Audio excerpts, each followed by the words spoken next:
6월 6일 본문 시편 6편 1절부터 10절 말씀 중 4절 한 절만 함께 합독합니다. 여호와여 돌아와 나의 영혼을 건지시며 주의 사랑으로 나를 구원하소서. 이는 살아계신 하나님의 말씀입니다. 아멘. 하나님 아버지, 하나님이 느껴지지 않을 때 어찌해야 하는가? 오늘 말씀을 통해서 깨닫고 우리의 신앙에 적용해서 항상 하나님과 민감하게 교제하고 느껴지는 그런 은혜를 허락하여 주옵소서. 말씀을 통하여서 하나님을 보게 하옵소서.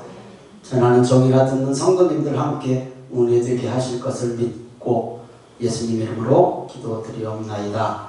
아멘. 생명의 삶 제일 뒷페이지 안쪽을 한번 보십시오. 제일 뒷페이지 안쪽.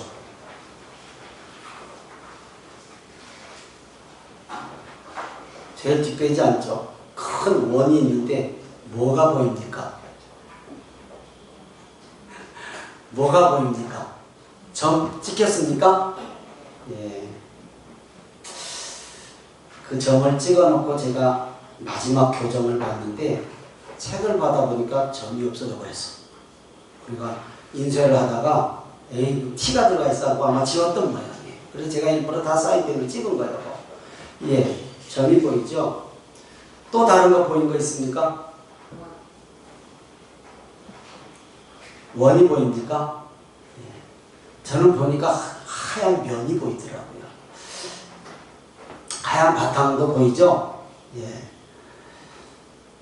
사람은 내가 보고 싶은 것, 보기 쉬운 것, 보기 좋은 것만 보는 경향이 있습니다. 더 큰 하얀 바탕을 안 보고 그 작은 잘 봐야 보이는 점만 보려고 하는 그런 경향이 있단 말입니다. 그러나 우리가 잘 알듯이 세상에는 보이지는 않지만 분명히 있어요. 느낄 수 있는 것이 있죠. 오늘 여러분이 지금 마스크를 쓰고 계셔서 답답하지만 공기 없으면 못 살아요. 보이진 않지만 분명히 있잖아요. 시원한 산들바람 보이진 않지만 있죠. 냄새 난 거 있나요? 혹시 냄새? 향수 뿌린 분 있으면 냄새 나요. 보이진 않지만 분명히 냄새도 있어요. 한 걸음 더 나가서 내 안에 정신도 있고 마음도 있어요. 이거 누가 보여달라고 해도 보여줄 수가 없어요. 분명히 있어요. 아니라고 하신 분은 한 분도 안 계세요. 코로나 이 바이러스, 눈을 씻고 와도 안 보이는 아주 고성능 현미경으로만 볼 수 있는 코로나 바이러스, 우리 눈에는 보이지 않지만 있어요. 또 영적인 세계, 이거 볼 수 없지만 인정하잖아요. 영적인 세계에 있다는 것은 신앙이 있는 사람이나 없는 사람은 영적인 세계에 인정합니다. 볼 수 없습니다. 마지막으로 하나님은 보이지 않지만 분명히 살아계십니다. 아멘. 여러분 지금 생명의 삶 뒷페이지에 그 그림을 한번 그냥 뭐 어려운 그림 따지잖아요. 머리에 넣고 오늘 말씀을 한번 같이 은혜 나누기를 바랍니다. 시편 6편은 다윗이 하나님이 느껴지지 않으므로 고통하고 탄식하는 기도예요. 하나님이 천하의 다윗이잖아요. 그 다윗이 하나님이 느껴지지 않는 거예요. 그러니까 막 고통하고 밤을 새고 눈물로 밤을 지새우는. 왜 느껴지지 않는가를 알아야 돼요. 이 천하의 다윗이 하나님이 느껴지지 않는다는 것이 이해가 됩니까? 그 그림에 작은 점, 편만하게 자기와 함께 하셨던 하나님이 아니라 작은 점, 눈에 쏙 들어오는 한 여인으로 인해서 그 여인을 범하고 임신을 하자 그것을 감추기 위해서 그의 남편 우리아를 전쟁에서 죽게 하잖아요. 진군하게 해놓고 싹 빠져버리고 혼자만 죽잖아요. 성경 사무엘하 11장에 잘 기록되어 있어요. 다윗은 이 죄로 사로잡혀서 하나님이 느껴지지 않는 거예요. 가깝게 있어도 관계에 문제가 생기면 천리나 떨어진 것 같은 이치잖아요. 이해되시죠? 사무엘하 11장 1절 2절 함께 읽습니다. 그 해가 돌아와 왕들이 출전할 때가 되매 다윗이 요압과 그에게 있는 그의 부하들과 온 이스라엘 군대를 보내니 그들이 암몬 자손을 멸하고 랍바를 에워쌌고 다윗은 예루살렘에 그대로 있더라. 저녁 때에 다윗이 그의 침상에서 일어나 왕궁 옥상에서 거닐다가 그곳에서 보니 한 여인이 목욕을 하는데 심히 아름다워 보이는지라. 우리가 잘 아시는 밧세바 사건입니다. 설명할 필요가 없는 밧세바 사건 잘 알죠? 그러면 어떨 때 하나님이 느껴지지 않는가? 멀리 있어서 느껴진 게 아니라니까요. 관계가 어그러지면 같이 있어도 천리말리 떨어지는 거라고 말씀드렸잖아요. 하나님이 왜 느껴지지 않는가? 여러분 우리 성도들 잘 들어보세요. 내가 있어야 할 자리에 있지 않으면 하나님이 느껴지지 않습니다. 내가 있어야 할 자리. 한 해의 첫 전쟁은 왕이 꼭 출전하는 규례가 있는데, 전례가 있는데 장수 요압과 부하들만 보내고 왕은 출전하지 않았어요. 1절 다시 한번 볼까요? 거꾸로. 그 해가 돌아와 왕들이 출전할 때가 되매, 첫 전쟁, 한 해의 첫 전쟁에는 왕이 출전하는 전례가 있는데 출전할 때가 되매 다윗이 요압과 장수 중에 장수죠. 요압과 그에게 있는 부하들과 온 이스라엘 군대를 보내고 본인은 어디가 있었는가? 자, 스톱. 암몬 자손과 지금 전쟁이 붙었잖아요.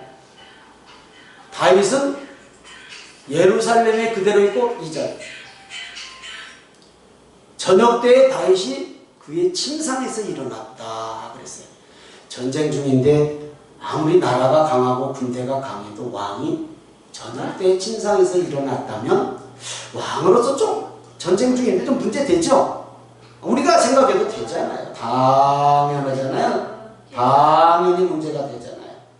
예, 나라가 강해서 왕이 나가지 않아도 승리할 수 있기에 승전보만을 기다리고 있었을 것입니다. 예.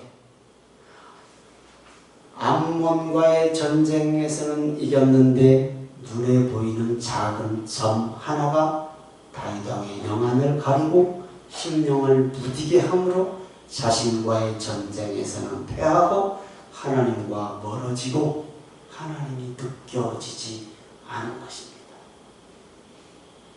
그렇다면 우리 성도님들은 성도님들의 자리를 잘 지키고 있습니까? 가정의 가장으로서의 자리도 잘 지켜야 돼. 자식이 자식의 도리에 잘 지켜야 돼. 직장 안에서 내 위치 잘 지키고 열심히 해야 돼. 교회 안에 성도로서의 직분 잘 감당해야 되는 것이잖아요. 오늘 예배에 함께 하신 성도님들은 그런 성도님들인 줄 믿습니다. 그런 성도님들인 줄 믿습니다. 아멘. 자, 좀 어렵죠. 우리가 이런 다윗과 같은 천인 공동할 죄를 질 리가 있겠습니까? 그럼 조금 더 쉬운 말씀으로 비유를 해보고자 합니다. 복음서의 말씀으로 우리에게 적용합니다. 누가복음 12장 16절에서 20절 같이 천천히 읽습니다. 시작. 또 비유로 그들에게 말하여 이르시되 한 부자가 그 밭에 소출이 풍성하며 심중에 생각하여 이르되 내가 곡식 쌓아둘 곳이 없으니 어찌할까 하고 또 이르되 내가 이렇게 하리라. 내가 곡간을 헐고 더 크게 짓고 내 모든 곡식과 물건을 거기 쌓아두리라. 또 내가 내 영혼에게 이르되 영혼아 여러 해 쓸 물건을 많이 쌓아두었으니 평안히 쉬고 먹고 마시고 즐거워하자 하리라 하되 하나님은 이르시되 어리석은 자여 오늘 밤에 내 영혼을 도로 찾으리니 그러면 내 준비한 것이 누구의 것이 되겠느냐 하셨으니. 밭에 소출이 많아서 창고 크게 짓는 것은 복입니다. 이게 왜 나쁩니까? 소유가 많고 분주하고 건강한 것 복입니다. 왜 이것이 나쁩니까? 그런데 이 부자는 복을 누가 주었는지를 생각하는 것이 아니라 쌓아둘 것이 부족한 작은 창고와 쌓아둘 곡식과 물건에만 눈이 꽂혔어요. 그것만 눈에 보였어요. 큰 원 안에 점 하나만 보인 거예요. 하얀 바탕, 편만하게 퍼져 있는 하나님은 생각도 못하는 거예요. 하나님께 감사할 생각은 없어요. 생각도 못해요. 그 밤에 하나님께서 그 부자에게 주신 것을 도로 찾아가십니다. 어리석은 자여 오늘 밤에 네 영혼을 도로 찾으리니. 영혼을 찾아가십니다. 하나님이 주셨으니 하나님이 데려갔어요. 영혼을.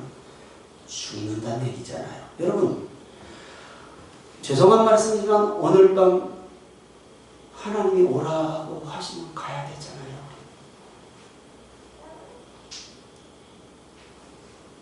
다음 주일에 이렇게 만날 수 있다라고 하는 장담 누가예요? 우리는 장담하고 살지만 다 알아요. 알기. 장담하면 안 된다는 거, 장담할 수 없다는 거 다 알지요. 감사는 하나님의 마음을 흡족하게 하십니다. 감사생활 하세요. 감사생활. 입으로 감사를 자꾸 고백하세요. 감사합니다. 감사. 습관적으로라도 해보시라. 왜냐하면 감사는 축복의 통로입니다. 아멘. 다윗은 내가 수척하고 뼈가 떨리고 영혼까지도 떨린다. 하나님 돌아오시라. 나한테 돌아오시라. 언제 하나님이 떠나셨나 봐요. 돌아오시라. 시편 6편 1절부터 3절 읽습니다. 시작. 여호와여 주의 분노로 나를 책망하지 마시오며 주의 진노로 나를 징계하지 마옵소서.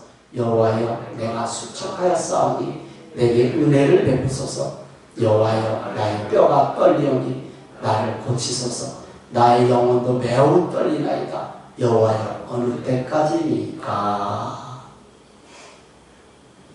침묵의 살인자라고 말하는 병들이 있습니다. 그렇죠? 자각 증세가 없는 병을 얘기하죠. 특별히 대사성 질환들을 많이 얘기하죠. 당장 문제 안 생겨요.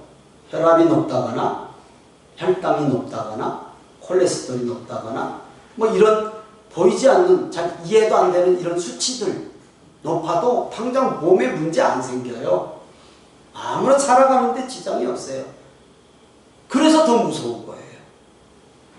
발견하면 늦어요. 발견했다면 이미 늦은 거예요. 자각 증세를 느꼈다면 늦죠.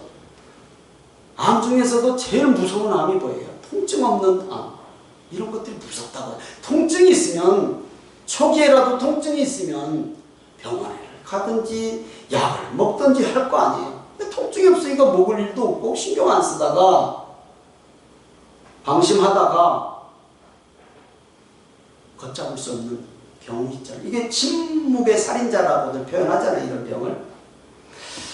다윗이 목욕하는 여인을 보고 나쁜 마음을 품었을 때 하나님이 한 대 쳤다며. 따귀한테 딱 갈겨. 보지 마! 하지 마! 라고 하셨다면 얼마나 좋았겠습니까?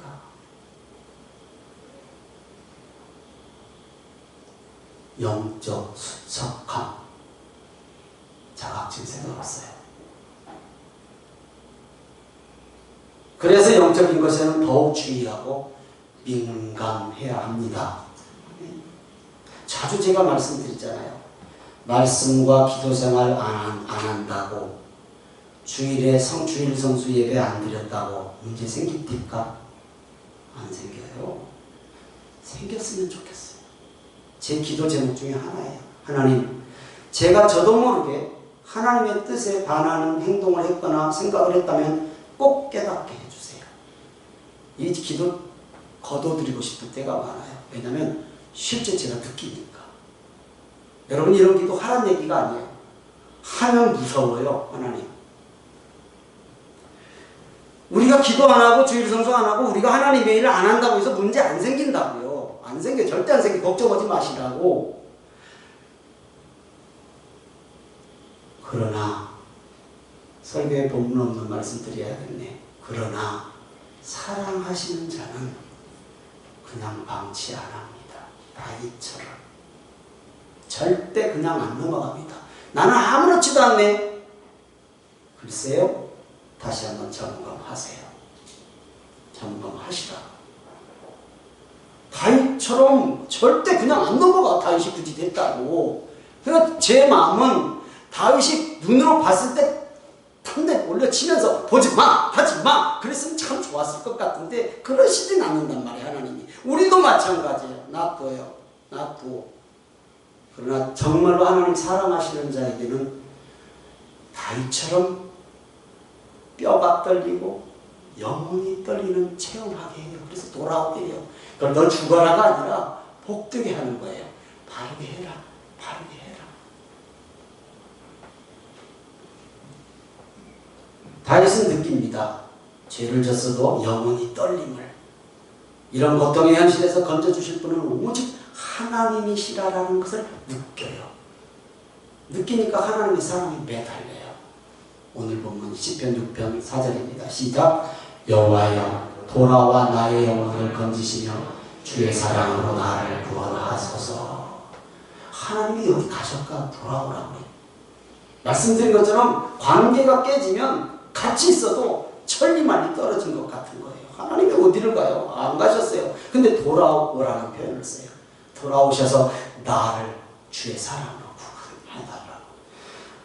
하나님이 떠나신 것이 아니라 느끼지 못할 뿐입니다. 4절에 주의 사랑으로 나를 구원하소서. 주의 사랑의 원어적 의미를 보니까 실패하지 않는 하나님의 사랑이에요. 실패하지 않는 하나님의 사랑. 그러니까 하나님은 나를 사랑하시는 일에 절대 실패하지 않습니다. 다윗이 그걸 알았단 말이에요. 비록 내가 죄인이고 죽을 수밖에 없는 죄를 졌지만 하나님은 나를 안 버리신다. 하나님은 나를 사랑하시는 것을 실패하지 않으시고 놓지 않으신다면서 알았다라는 거죠. 하나님은 나를 포기하지 않습니다. 내가 기도할 때 하나님은 마음을 움직이십니다. 아멘. 우리가 잘 아시는 말씀, 예수님은 천국은 진노하는 자의 것이라고 하셨습니다. 이 의미 뭘까요? 너무 쉽게 생각해서 야, 열심을 다하라, 쟁취해라 이런 의미인데요. 그런 의미도 있지만 하나님의 마음을 뺏는 거예요. 즉 하나님의 마음을 파고드는 기도예요.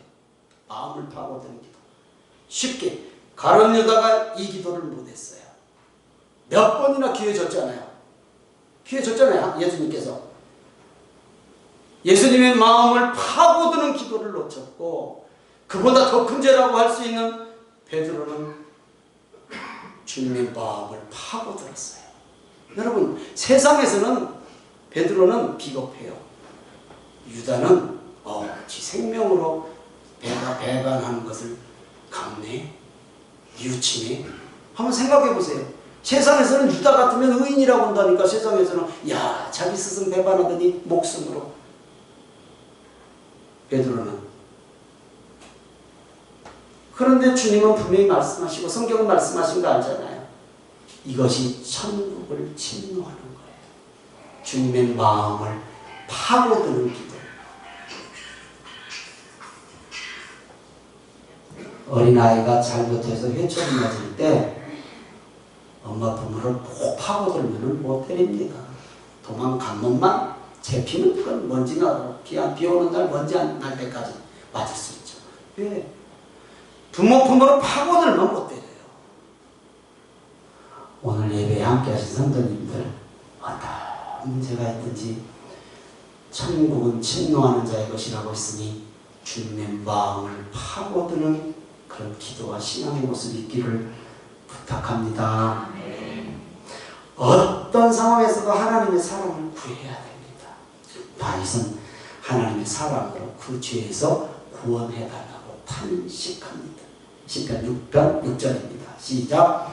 내가 탄식함으로 피곤하여 밤마다 눈물로 내 침상을 띄우며 내 혀를 적시나이다. 아멘. 야, 과장도 이런 과장이 다 있을까? 얼마나 눈물을 많이 흘렸으면 침대가 뜨고 용화적 쓰러졌을까? 그런 의미보다는 다윗은 밤마다 눈물로 침상을 띄우고 혀를 적셨다고 하는데 오늘 예배에 함께 하신 성도님들도 그런 기도하십니다. 이 의미는요, 죄의 고통 때문에, 죄의 그 아픔 때문에 하나님을 생각하고 눈물로 지새는 밤을 얘기하는 거예요. 우리 성도님들 그런 기도가 우리 성도님들 가운데 있는 줄 믿습니다. 아멘. 눈물의 기도는 하나님의 마음을 움직인다고요. 그리고 한 영혼의 심령을 적셔요. 그래서 제가 자주 광고하잖아요. 어린아이들, 분등교사들 못 찾아가도 기도하시라. 내 마음에 주는 한 영혼, 어른들이고 아이들이고 그 한 영혼을 품고 기도하면, 예배 자리로 돌아오기를 기도하면 성령님께서 역사하실 줄 믿습니다. 아멘. 아멘. 하나님께서는 울며 회개하며 탄식하는 다윗의 기도를 들으셨습니다. 시편 6편 7절 8절입니다. 시작. 내 눈이 근심으로 말미암아 쇠하며 내 모든 대적으로 말미암아 어두워졌나이다. 악을 행하는 너희는 다 나를 떠나라. 여호와께서 내 울음소리를 들으셨도다. 아멘. 입술에 한마디 말 안 해도 상관없어요. 이미 주님은 내 마음을 아시거든요. 내 눈물의 의미를 아시거든요. 내 무릎의 의미를 아시거든요. 이런 다윗에게 주님 평안히 찾아왔어요. 예배드린 성도님들, 하나님은 여러분의 간절한 눈물의 기도를 들으십니다. 듣고 싶어 하십니다. 평안히 찾아온 다윗, 침상을 적시는 기도, 하나님이 느껴지는 거예요. 이제 하나님 내 기도 들으셨구나, 느껴지는 거예요. 시편 6편 9절 10절입니다. 시작. 여호와께서 내 간구를 들으셨으며 여호와께서 내 기도를 받으시리로다. 내 모든 원수들이 부끄러움을 당하고 심히 떨며 갑자기 부끄러워 물러가리로다. 아멘. 예. 우리 성도님들에게도 크고 작은 여러 가지 기도의 제목들이 있어요. 이런 다윗의 심정으로 기도하시면 분명히 그 기도 들으십니다. 아멘. 원수들, 내게 없으면 좋을 것 같은 것들 심히 떨고 물러갈 줄 믿습니다. 말씀 정리하고 마칩니다. 하나님은 죽을 수밖에 없는 죄인인 우리를 살리시기 위해서 독생자 예수님을 십자가에 내어주시기까지 사랑하심을 믿습니까? 아멘. 예수님이 나를 위해 십자가를 지셨습니다. 그 사랑으로 나는 하나님을 아버지라고 부를 수 있고, 그 사랑으로 죄에서 구원받은 줄 믿습니까? 날마다 구원을 이루어 가시는 믿음의 성도님들 되시기를 주님의 이름으로 축원합니다. 탕자처럼 아버지께로 돌아오면 되는 거예요. 다른 게 필요 없어요. 아버지께로 돌아오면 됩니다. 아멘. 몸도 돌아오시고 마음도 돌아오시고 내 생각도 돌아오시고 삶도 돌아오시고 신앙생활도 돌아오시기를 바랍니다. 내게 보이는 것만 보지 마시고 좋은 것만 보지 마시고 좋은 것만 하려고 하지 마시고 하나님을 느끼시고 하나님을 체험하는 은혜가 있기를 주님의 이름으로 축원합니다. 무엇이든 주님께 다 아뢰는 한 주간 사시기를 기대하며 찬양하고 기도하겠습니다.